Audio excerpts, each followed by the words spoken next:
सबसे पहले बात पीएम की सुरक्षा में बड़ी चूक की करेंगे। कल पंजाब दौरे पर गए पीएम की सुरक्षा में सेंध को लेकर गृह मंत्रालय ने राज्य सरकार से 24 घंटे के अंदर रिपोर्ट मांगी है। मामले की संवेदनशीलता को देखते हुए केंद्रीय गृह मंत्री अमित शाह ने यह साफ कहा है कि जवाबदेही तय की जाएगी। सुरक्षा में चूक के बाद सीएम चन्नी को पीएम मोदी के थैंक यू से कांग्रेस भी सांसद में है। पीएम मोदी की सुरक्षा से जुड़ी सभी अहम खबरें देखते हैं। टॉप 9 पीएम की सुरक्षा में चूक।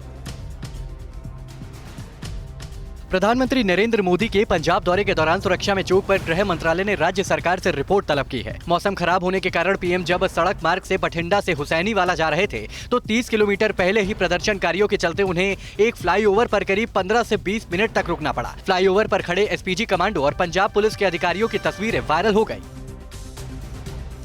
केंद्रीय गृह मंत्री अमित शाह ने पीएम की सुरक्षा में चूक को बड़ी लापरवाही करार दिया है। गृह मंत्री ने ट्वीट कर कहा, पंजाब में पीएम की सुरक्षा में चूक पर विस्तृत रिपोर्ट तलब की है। पीएम की सुरक्षा में इस तरह की लापरवाही पूरी तरह से अस्वीकार्य है। इस मामले में जवाबदेही तय की जाएगी। पंजाब की सरकार ने जो किया उसके लिए कांग्रेस के शीर्ष नेतृत्व को देश की जनता से माफी मांगनी चाहिए। पीएम की सुरक्षा में चूक पर हैरान करने वाली तस्वीरें सामने आई है। पीएम मोदी की गाड़ी के सामने कुछ प्रदर्शनकारी दिखाई दिए। ये प्रदर्शनकारी एसपीजी कमांडो के सामने आकर विरोध करने लगे। प्रदर्शनकारियों ने पीएम मोदी की गाड़ी को सामने और पीछे दोनों तरफ से घेर लिया था। सुरक्षा कारणों से पीएम मोदी की फिरोजपुर के कार्यक्रमों को रद्द कर दिया गया। उनका काफिला बठिंडा एयरपोर्ट पर लौट आया। पीएम जब एयरपोर्ट पर वापस पहुंचे तो उन्होंने भी पंजाब की कांग्रेस सरकार पर निशाना साधा। पीएम ने एयरपोर्ट पर मौजूद अधिकारियों से कहा, अपने मुख्यमंत्रियों को मेरा शुक्रिया कहना कि मैं बठिंडा एयरपोर्ट तक जिंदा पहुंच सका। पीएम की सुरक्षा में चूक के बाद पंजाब के सीएम चरणजीत सिंह चन्नी ने प्रेस कॉन्फ्रेंस कर सफाई दी है। चन्नी ने कहा, मैं कोरोना पॉजिटिव के संपर्क में था, इसीलिए पीएम के कार्यक्रम में नहीं गया। पीएम के अचानक रूट चेंज करने की उन्हें कोई सूचना नहीं थी। पीएम के दौरे के दौरान सुरक्षा में मेरी तरफ से कोई चूक नहीं हुई। सीएम चन्नी ने घटना पर खेद जताते हुए जांच के आदेश दिए हैं। राज्य के गृह मंत्री सुखजिंदर सिंह रंधावा के साथ बैठक के बाद मीडिया से बात करते हुए चन्नी ने कहा, हम अपने प्रधानमंत्री का सम्मान करते हैं। उन्हें पंजाब में कोई खतरा नहीं था। उनकी जान पर कोई खतरा आने से पहले हम अपना खून बहाने वाले लोग हैं। पंजाब में पीएम की सुरक्षा में चूक के मामले में पहली कार्रवाई हुई है। फिरोजपुर के एसएसपी हरमनदीप सिंह हंस को सस्पेंड कर दिया गया। कांग्रेस नेता सुनील जाखड़ ने कहा कि पीएम की सुरक्षा में चूक स्वीकार नहीं है। पीएम की सुरक्षा में सेंध पंजाबियत के खिलाफ है। पीएम की सुरक्षा में चूक पर केंद्रीय स्वास्थ्य मंत्री मनसुख मांडविया ने कहा कि आज का दिन आपातकाल से भी काला दिन है। मैं पंजाब में कार्यक्रम स्थल पर उपस्थित था। मैंने पंजाब की जनता में 42,000 करोड़ रुपए की परियोजनाओं के मिलने का उत्साह देखा और जब मैं घोषणा कर रहा था कि प्रधानमंत्री जी नहीं आ सकते तो अपने प्यारे प्रधानमंत्री के न आने की मायूसी भी देखी। पीएम की सुरक्षा में चूक पर बीजेपी के राष्ट्रीय अध्यक्ष जेपी नड्डा ने एक के बाद एक कई ट्वीट किए। नड्डा ने कहा कि रास्ता रोके जाने पर एनएसजी ने सीएम ऑफिस से संपर्क करना चाहा तो किसी ने फोन नहीं उठाया। मतदाताओं के हाथों भारी हार के डर से पंजाब में कांग्रेस सरकार ने राज्य में पीएम नरेंद्र मोदी के कार्यक्रमों को विफल करने के लिए हर संभव कोशिश की है। और खबरों में आगे बढ़ेंगे, लेकिन उससे पहले बता दें कि सुबह 11 बजे TV9 भारतवर्ष पर देखना ना भूलें पंजाब चुनाव पर TV9 भारतवर्ष की खास पेशकश, बड़ा कॉन्क्लेव सत्ता सम्मेलन।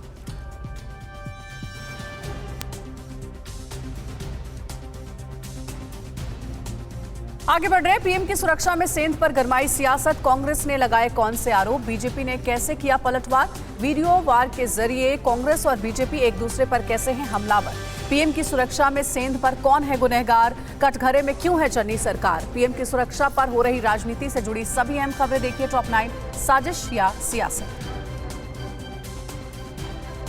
पीएम की सुरक्षा में चूक पर पंजाब से लेकर दिल्ली तक की सियासत गर्म हो गई है।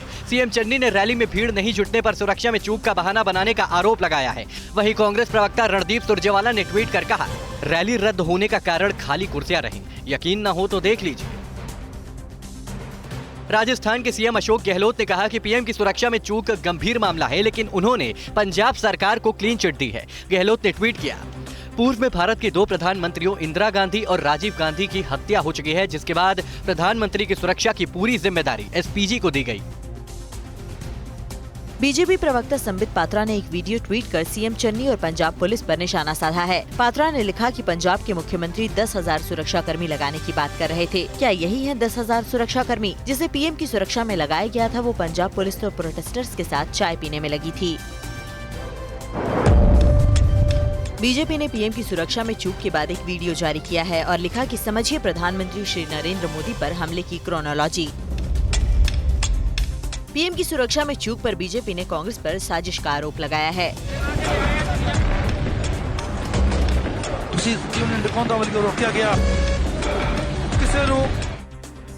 बीजेपी के राष्ट्रीय महासचिव तरुण चुघ ने कहा कि जो बात बीजेपी कह रही थी वो साबित हो चुकी है। बीकेयू नेता सुरजीत सिंह फूल ने कबूल किया है कि पीएम का रास्ता बीकेयू के कार्यकर्ताओं ने रोका था और पीएम सड़क मार्ग से आ रहे हैं, यह सूचना भी उन्हें पंजाब पुलिस ने दी। अब तो सब साक्ष्य भी सामने हैं, तो क्या चन्नी सरकार अपनी चुप्पी तोड़ेगी?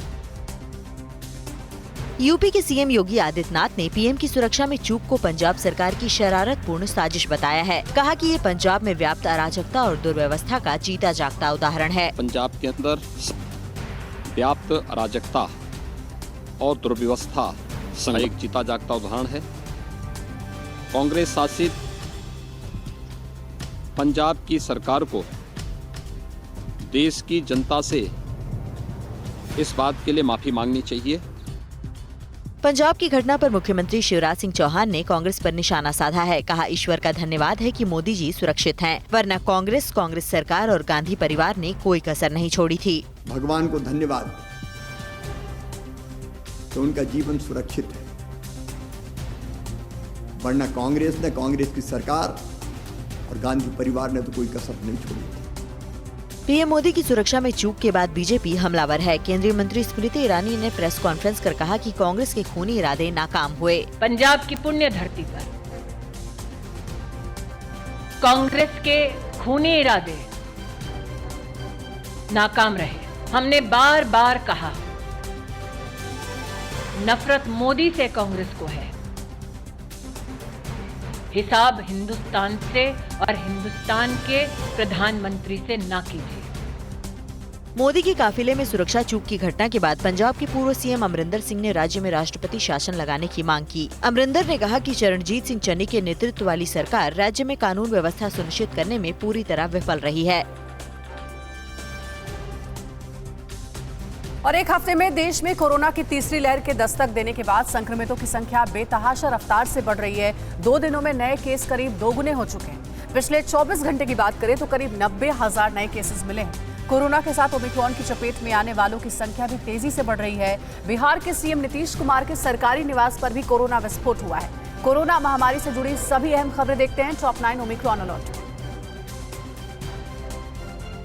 देश में पिछले 24 घंटे में कोरोना के करीब 90,000 नए केस आए हैं। कोरोना के साथ इसके नए वेरिएंट ओमिक्रॉन संक्रमितों की संख्या भी 2600 के पार पहुंच गई है। कल एक दिन में ओमिक्रॉन के 378 नए मामले सामने आए, जिसमें अकेले महाराष्ट्र में 144 नए केस मिले। इसके बाद राजस्थान में 62, गुजरात में 50, केरल में 49 और हरियाणा में 35 ओमिक्रॉन संक्रमित मिले। देश में ओमिक्रॉन से पहली मौत की पुष्टि हुई है। जयपुर में 72 साल के एक मरीज की नेगेटिव रिपोर्ट आने के बाद मौत हो गयी।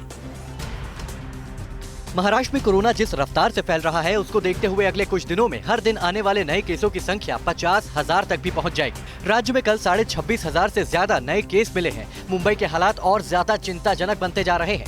मुंबई में कल 15,000 से ज्यादा केस सामने आए हैं। महाराष्ट्र में एक्टिव केसों की संख्या 87,500 से ज्यादा हो चुकी है। राज्य में संक्रमण दर 9.5% से ज्यादा है। महाराष्ट्र में कोरोना के ताजा हालात को लेकर कल सरकार के मंत्रियों की बैठक में लंबी चर्चा हुई। महाराष्ट्र के स्वास्थ्य मंत्री राजेश टोपे ने कहा है कि राज्य के संक्रमण की पहचान और उसको रोकने के लिए और कैसे कदम उठाने चाहिए, इसको लेकर सीरो सर्वे कराने पर विचार किया जा रहा है। महाराष्ट्र में क्वारंटाइन अब 7 दिनों का तय कर दिया गया है। इसके बाद RT-PCR टेस्ट भी किए जाएंगे। राजेश टोपे ने कहा कि राज्य में अस्पतालों में बेड की कोई कमी नहीं है। उत्तर प्रदेश के गौतम बुद्ध नगर में महामारी की तीसरी लहर में कल कोरोना मरीजों के सारे रिकॉर्ड टूट गए। कल नोएडा में कोरोना के 511 नए संक्रमित मिले, जबकि पूरे उत्तर प्रदेश में कल 2038 नए केस सामने आए। राज्य में एक्टिव केसों की संख्या 5100 से ज्यादा हो गई है। 10वीं तक के स्कूल को अब 16 जनवरी तक बंद कर दिया गया है। इस बीच मुख्यमंत्री योगी आदित्यनाथ ने लखनऊ में ऑनलाइन ऑक्सीजन प्लांट की शुरुआत की। दिल्ली में मंगलवार की तुलना में बुधवार को 2 गुने कोरोना के केस मिले। बुधवार को 10,600 से ज्यादा मामले दर्ज किए गए, जबकि 8 लोगों की मौत हो गई। स्वास्थ्य मंत्री सत्येंद्र जैन ने नई गाइडलाइन का हवाला देते हुए लोगों से कहा है कि कोरोना संक्रमित के संपर्क में आए लोगों में अगर कोई लक्षण नहीं है तो वो कोरोना का टेस्ट न कराएं। ऐसे हालात में खुद को घर में आइसोलेट कर लें और ऑक्सीजन लेवल पर नजर रखें। दिल्ली में कोरोना संक्रमण की तेज रफ्तार को देखते हुए 9 अस्पतालों और कोविड केयर सेंटर्स के मौजूदा 3316 बेड को बढ़ाकर 4350 कर दिया गया है। इंदिरा गांधी अस्पताल में बेड की संख्या 1181 से बढ़ाकर 1500 की गई है। बुराड़ी अस्पताल में 300 से बढ़ाकर 400 और राजीव गांधी सुपर स्पेशलिटी अस्पताल में बेड्स की संख्या 150 से बढ़ाकर 300 की गई। दीनदयाल उपाध्याय और दीपचंद बंधु अस्पताल को मिलाकर 100 बेड बढ़ाए गए हैं। दिल्ली की केजरीवाल सरकार ने कोरोना महामारी से लड़ने के लिए कई इंतजाम किए हैं। दिल्ली सचिवालय में कोविड वॉर रूम बनाया गया है। यहां से करीब 220 अस्पताल के बेड्स की संख्या, मरीजों की संख्या, जरूरी दवाई, ऑक्सीजन, मेडिकल इक्विपमेंट सब पर निगरानी रखी जाती है। होम आइसोलेशन और कोविड केयर सेंटर्स का भी पूरा अपडेट वॉर रूम में रखा जाता है। इसके बाद डेटा कंपाइल करके राज्य और केंद्र सरकार को भेजा जाता है। बिहार में लगातार वीआईपी के चेहरे कोरोना की चपेट में आते नजर आ रहे हैं। बिहार के दोनों डिप्टी सीएम तारकिशोर प्रसाद और रेणु देवी के साथ नीतीश कैबिनेट के 4 मंत्री भी कोरोना पॉजिटिव हो गए हैं। उधर सीएम नीतीश कुमार के सरकारी आवास पर भी कोरोना विस्फोट हुआ है। सीएम आवास के 3 दर्जन से ज्यादा कर्मचारी कोरोना पॉजिटिव पाए गए हैं। कई दूसरे कर्मचारियों की भी रिपोर्ट का इंतजार है। बिहार की राजधानी पटना के एनएमसीएच के डॉक्टरों का कोरोना संक्रमित होना जारी है। कल लगातार चौथे दिन अस्पताल के अधीक्षक डॉक्टर विनोद कुमार सिंह और उपाधीक्षक डॉक्टर सरोज कुमार समेत 62 डॉक्टर्स कोरोना पॉजिटिव पाए गए हैं। अब तक अस्पताल के 289 डॉक्टर संक्रमित हो चुके हैं। इतनी बड़ी संख्या में डॉक्टरों के संक्रमित से अस्पताल की व्यवस्था चरमराने का खतरा बढ़ गया है। राज्य में कल 1600 से ज्यादा नए केस मिले हैं। देश के 8 राज्यों में कोरोना संक्रमण की रफ्तार को लेकर केंद्रीय स्वास्थ्य मंत्रालय ने चिंता जाहिर की है। कई राज्यों में नाइट कर्फ्यू की टाइमिंग में भी बदलाव किया गया है। उधर कोरोना से बुरी तरह प्रभावित अमेरिका में आज भी 6 लाख से ज्यादा नए केसेस सामने आए हैं। अमेरिका में पिछले साल जनवरी के बाद पहली बार 1,15,000 से ज्यादा बीमार अस्पतालों में भर्ती हैं। देश दुनिया में कोरोना महामारी को लेकर बढ़ते खतरे से जुड़ी सभी अहम खबरें देखिए टॉप 9 कोरोना का कोहराम। पश्चिम बंगाल के सिलीगुड़ी के एनबीएमसीएच के 37 मेडिकल छात्र और स्टाफ कोविड पॉजिटिव पाए गए हैं। मंगलवार को 28 छात्रों की रिपोर्ट पॉजिटिव आई थी, जबकि बुधवार को 7 नर्सिंग स्टाफ के साथ 2 और कर्मचारियों की रिपोर्ट भी पॉजिटिव आ गई। सभी संक्रमितों का इलाज अस्पताल में ही किया जा रहा है। राहत की बात यह है कि किसी भी संक्रमित में कोई गंभीर लक्षण नहीं है। महाराष्ट्र और दिल्ली के अलावा पश्चिम बंगाल, कर्नाटक और केरल में भी संक्रमण की रफ्तार काफी तेज है। पिछले 2 दिनों में झारखंड में भी मामले तेजी से बढ़े हैं। कल पश्चिम बंगाल में 14,022 नए संक्रमित मिले, जबकि 17 की मौत हो गई। जबकि केरल में कल 4,801 कोरोना पॉजिटिव मिले और 29 की मौत हो गई। गुजरात में कल 3,350 नए केस मिले। कर्नाटक में 4,226 नए मरीज मिले और झारखंड में कल 3,553 नए संक्रमित सामने आए। केंद्रीय स्वास्थ्य मंत्रालय ने कहा है कि एक सप्ताह में महाराष्ट्र में सक्रिय मामलों में 4 गुना बढ़ोतरी हुई है, जबकि बंगाल में 3.4 गुना मामले बढ़े हैं। दिल्ली की सक्रिय मामलों में सबसे ज्यादा 9 गुना बढ़ोतरी हुई है। रोजाना 10,000 नए केस आने वाले राज्यों की संख्या एक हफ्ते में 2 से बढ़कर 6 हो गई है। देश के 28 जिलों में वीकली पॉजिटिविटी रेट में 10% से ज्यादा का उछाल दर्ज किया गया है। कोरोना के नए मामलों में तेजी को देखते हुए जम्मू कश्मीर प्रशासन ने नई पाबंदियां लगा दी हैं। अगले आदेश तक जम्मू कश्मीर में रात 9 बजे से सुबह 6 बजे तक नाइट कर्फ्यू लगा दिया गया है। गैर जरूरी आवाजाही पर पूरी तरह से रोक रहेगी। कल जम्मू कश्मीर में 418 कोरोना के नए केस मिले, जिसमें से सिर्फ जम्मू में 311 और कश्मीर डिवीजन में 107 केस सामने आए। उत्तराखंड में कोरोना संक्रमण के खतरे को देखते हुए राज्य में जारी नाइट कर्फ्यू की टाइमिंग में बदलाव किया गया है। राज्य में अब रात 11 बजे के बजाय 10 बजे से ही सुबह 5 बजे तक नाइट कर्फ्यू रहेगा। महामारी के संक्रमण को रोकने के लिए उत्तराखंड आने वालों के लिए राज्य की सीमा पर ही वैक्सीन की दोनों डोज लेने का सर्टिफिकेट दिखाना होगा। बिना RT-PCR टेस्ट रिपोर्ट के किसी की भी उत्तराखंड में एंट्री नहीं होगी। कोरोना संक्रमण के खतरे को देखते हुए confederation of all India traders यानी कैट ने अपना 2 दिवसीय राष्ट्रीय व्यापारी सम्मेलन रद्द कर दिया है। कैट के राष्ट्रीय अध्यक्ष BC भरतिया और राष्ट्रीय महामंत्री प्रवीण खंडेलवाल ने महामारी को देखते हुए राजनीतिक दलों से भी चुनावी रैलियों को रद्द करने की मांग की है। कैट ने कहा कि ये वक्त फायदे नुकसान का नहीं बल्कि हर नागरिक का जीवन बचाने का है। जैसे जैसे देश में कोरोना की रफ्तार तेज हो रही है, राज्यों में लगाई गई पाबंदियों में भी बदलाव और सख्ती की जा रही है। छत्तीसगढ़ में पहले से जारी नाइट कर्फ्यू में अब बदलाव किया गया है। राजधानी रायपुर में अब रात 9 बजे से सुबह 6 बजे तक नाइट कर्फ्यू रहेगा। हालांकि होटल, रेस्टोरेंट और फूड डिलीवरी को रात 11 बजे तक की इजाजत होगी। राज्य में कल 1600 से ज्यादा नए मामले दर्ज किए गए हैं। फ्रांस में रोजाना आने वाले कोरोना के नए केस ने अब तक के सारे रिकॉर्ड तोड़ दिए हैं। पिछले 24 घंटे में 3,35,000 से ज्यादा केस आए हैं। फ्रांस आर्थिक संकट से बचने के लिए लॉकडाउन जैसे सख्त फैसले नहीं ले पा रहा है। उधर पेरू में कोरोना की तीसरी लहर के आने की पुष्टि वहाँ की सरकार ने कर दी है। पेरू में क्रिसमस की छुट्टियों के बाद कोरोना के नए संक्रमितों की संख्या में 25% की बढ़ोतरी हुई है। इजरायल में कोरोना और उसके नए वेरिएंट ओमिक्रॉन से बचाव के लिए दूसरी बूस्टर डोज यानी टीके की चौथी डोज लेने की शुरुआत हो चुकी है। कल राष्ट्रपति इसाक हर्जोग और उनकी पत्नी ने चौथी डोज ली और लोगों से भी जल्दी इसे लेने की अपील की। इजरायल में कल करीब 12,000 नए केस मिले। इस बीच इटली की सरकार ने भी 50 साल से ऊपर वालों को टीका लेना अनिवार्य कर दिया है। कोरोना काल में चुनावी जनसभाओं पर उठ रहे सवालों के बीच किन किन सियासी दलों ने रद्द की अपनी रैलियां, भगवान श्री कृष्ण वाले सपने को लेकर असदुद्दीन ओवैसी ने कैसे अखिलेश यादव को घेरा और पंजाब चुनाव को लेकर आज दिन भर देखिए TV9 भारतवर्ष का सत्ता सम्मेलन। इन सभी अहम खबरों के लिए देखिए टॉप 9 देश प्रदेश। देश में कोरोना के बढ़ते संक्रमण का असर आगामी विधानसभा चुनाव पर भी देखने को मिलेगा। पीएम मोदी की 9 जनवरी की लखनऊ रैली रद्द हो सकती है। वहीं यूपी में कांग्रेस पार्टी ने आने वाले 15 दिनों के लिए मेगा रैली पर रोक लगा दी है। लड़कियों की मैराथन रेस भी रद्द कर दी गई है। फिलहाल वर्चुअल रैली पर जोर दिया जाएगा। साथ ही यूपी कांग्रेस कमेटी ने चुनाव आयोग को चिट्ठी लिखकर पीएम मोदी और सीएम योगी की रैलियों पर भी रोक की मांग की है। कोरोना से खराब होते हालात के बीच समाजवादी पार्टी प्रमुख अखिलेश यादव ने भी अपनी आगामी विजय रथ यात्रा पर ब्रेक लगा दिया है। अखिलेश की 7 जनवरी को गोंडा, 8 जनवरी को बस्ती और 9 जनवरी को अयोध्या में होने वाली रैलियों को रद्द कर दिया गया है। वहीं कुछ दिनों पहले अखिलेश यादव की पत्नी डिम्पल यादव और उनकी बेटी भी कोरोना से संक्रमित हो गयी थीं। यूपी के संभल में एक चुनावी रैली को संबोधित करते हुए AIMIM प्रमुख असदुद्दीन ओवैसी ने SP मुखिया अखिलेश यादव के भगवान श्री कृष्ण के सपने में आते हैं वाले बयान पर निशाना साधा। वो कृष्ण भगवान को ख्वाब में देखते हैं और अखिलेश को तो आकर कह भी दिया कि तुम मुख्यमंत्री बन रहे हो। फिर तो इलेक्शन की जरूरत ही नहीं है। आप जाइए राजभवन जाइए, बोलिए कि भगवान ने आकर ख्वाब में कह दिया मुझे बना दो मुख्यमंत्री। पंजाब विधानसभा चुनाव को लेकर सूबे में क्या है माहौल? चुनाव से महज कुछ महीनों पहले ही सीएम अमरिंदर सिंह के कुर्सी छोड़ने से राज्य में सत्ता का समीकरण कैसे बदला? इन चुनाव में कांग्रेस की अंदरूनी कलह का फायदा किसे मिलेगा? क्या सीएम चन्नी कांग्रेस की सत्ता को बरकरार रखने में होंगे कामयाब? कांग्रेस जीतेगी तो कौन बनेगा पंजाब का सीएम, सिद्धू या चन्नी? इन सभी सवालों का जवाब तलाशने के लिए आज दिन भर देखिए TV9 भारतवर्ष का सत्ता सम्मेलन। Watch Punjab, think today. इन दिनों पहाड़ी इलाकों में भारी बर्फबारी देखने को मिल रही है। हिमाचल के शिमला, मनाली और सिरमौर में बर्फबारी ने सैलानियों की बल्ले बल्ले कर दी है। जबकि जम्मू कश्मीर में भारी बर्फबारी के बाद कई जगह एवलांच देखने को मिला है। जोजिला टनल के पास भी एवलांच की घटना सामने आई है। हालांकि इसमें किसी नुकसान की खबर नहीं है। प्रशासन ने एवलांच को लेकर चेतावनी जारी की है, लोगों को घर में रहने को कहा है।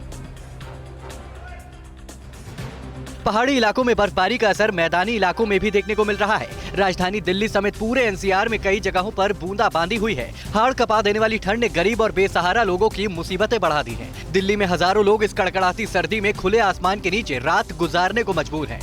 हालांकि दिल्ली सरकार ने रैन बसेरों का इंतजाम किया है, लेकिन वो नाकाफी लग रहे हैं।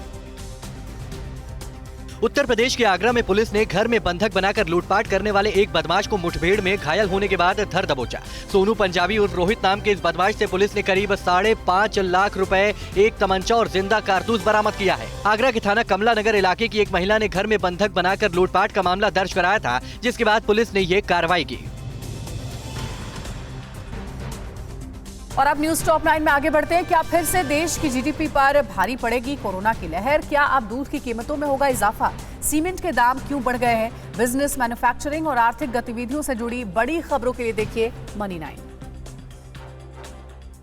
कोविड वेव के बाद राज्य सरकारों ने कड़े प्रतिबंध लगाने शुरू कर दिए हैं। इससे GDP दर प्रभावित होगी। अर्थशास्त्री अभीक बरुआ के मुताबिक कोरोना से वैश्विक सुधार की रफ्तार धीमी पड़ेगी। राज्यों में लगाए गए प्रतिबंधों का असर देश के निर्यात पर पड़ेगा। ऐसे में इस तिमाही में GDP में 20 से 30 आधार अंकों की गिरावट आने का अंदेशा है। देश में दूध की आपूर्ति पिछले साल की तुलना में 25% तक कम है, जिससे कंपनियों को दूध महंगा मिल रहा है। इससे राज्य दुग्ध सहकारी समितियों और निजी कंपनियों ने या तो खुदरा दूध के दाम में बढ़ोतरी की है या ऐसा करने पर विचार कर रही हैं। तेलंगाना में दूध के दाम 2 से 4 रुपए लीटर तक बढ़ा दिए गए हैं। देश का पहला सिल्वर ETF निवेश के लिए खुल गया है। अब आप 100 रुपए से कम में भी चांदी खरीद सकते हैं। ICICI प्रूडेंशियल म्यूचुअल फंड के इस सिल्वर ETF में 19 जनवरी तक निवेश किया जा सकता है। ETF के जरिए 1 ग्राम चांदी भी खरीदी जा सकती है। इसके जरिए शेयरों की तरह सिल्वर में भी निवेश करने का मौका मिलेगा। भारतीय जीवन बीमा निगम IPO से पहले अपने कारोबार को चमकाना चाहती है। इसके लिए कंपनी यूलिप जैसे मार्केट लिंक्ड प्लान लाने की तैयारी कर रही है। LIC के पास अभी केवल 3 यूलिप प्लान हैं। यूलिप जैसा प्लान जब मैच्योर होता है तब निवेशक को आकर्षक रिटर्न मिलने की संभावना रहती है। EPF के सब्सक्राइबर्स की न्यूनतम पेंशन को बढ़ाया जा सकता है। फरवरी में होने वाली श्रम मंत्रालय की बैठक के एजेंडे में इस मुद्दे को शामिल किया गया है। बैठक में संसद की स्टैंडिंग कमेटी की सिफारिश पर न्यूनतम पेंशन को 1,000 रुपए से बढ़ाकर 3,000 रुपए करने पर विचार हो सकता है। सीमेंट महंगा होना शुरू हो गया है। दक्षिण भारत में कंपनियों ने सीमेंट के दाम 30 रुपए प्रति बैग तक बढ़ा दिए हैं। आंध्र प्रदेश, कर्नाटक, तमिलनाडु जैसे राज्यों में सीमेंट महंगा हो गया है। दाम बढ़ने की खबर से सीमेंट कंपनियों के शेयर्स में तेजी दर्ज की गई है। कीमत में बढ़ोतरी की वजह इनपुट कमोडिटी जैसे कोयला और डीजल की बढ़ी लागत और ऊंची डिमांड है। दिसंबर में यात्री वाहनों की खुदरा बिक्री में गिरावट आई है। फाडा के मुताबिक यात्री वाहनों की खुदरा बिक्री पिछले महीने 10.91% गिरकर 2,44,639 इकाई रही, जो दिसंबर 2020 में 2,74,605 इकाई थी। सेमीकंडक्टर की कमी की समस्या बनी हुई है। इस वजह से बड़ी संख्या में बुकिंग के बावजूद बिक्री कम रही। सरकार एक बार फिर विनिवेश लक्ष्य से चूक सकती है। ऑयल मार्केटिंग कंपनी BPCL का विनिवेश अगले साल के लिए टल सकता है, क्योंकि सरकार ने अभी तक बोलियां भी नहीं मंगवाई हैं। इसके अलावा BPCL ने अभी तक अपने कर्जदारों से मंजूरी पत्र नहीं लिया है, जो विनिवेश के लिए जरूरी है। अमेरिका के लास वेगास शहर में साल के सबसे बड़े कंज्यूमर इलेक्ट्रॉनिक्स शो की शुरुआत हो चुकी है। इस शो में Germany car company BMW iX models की इलेक्ट्रिक कार में कलर बदलने वाले फीचर लेकर आई है, जिसमें एक बटन की मदद से इसके बाहरी कलर को बदला जा सकता है। ये सिस्टम फोन के डिस्प्ले की तरह काम करता है। सोशल मीडिया में भी इस अनोखी कार के कई वीडियो शेयर किए जा रहे हैं। और मनी 9 की खबरों के लिए ट्विटर, फेसबुक और इंस्टाग्राम पर @money9live को फॉलो करें, तो मनी 9 के यूट्यूब चैनल को भी सब्सक्राइब करें। कोरोना धर्म नहीं देखता, जात नहीं देखता, अमीर गरीब ऊंच नीच नहीं देखता। कोरोना सिर्फ मौका देखता है, लेकिन आप उसे मौका मत दीजिए। बस इतना कीजिए, जब कभी दफ्तर से, बाजार से घर लौटिए तो इतना ख्याल जरूर रखिए, कहीं आपके साथ कोरोना आपके घर तो नहीं जा रहा। भूलिए मत, कोरोना अभी जिंदा है।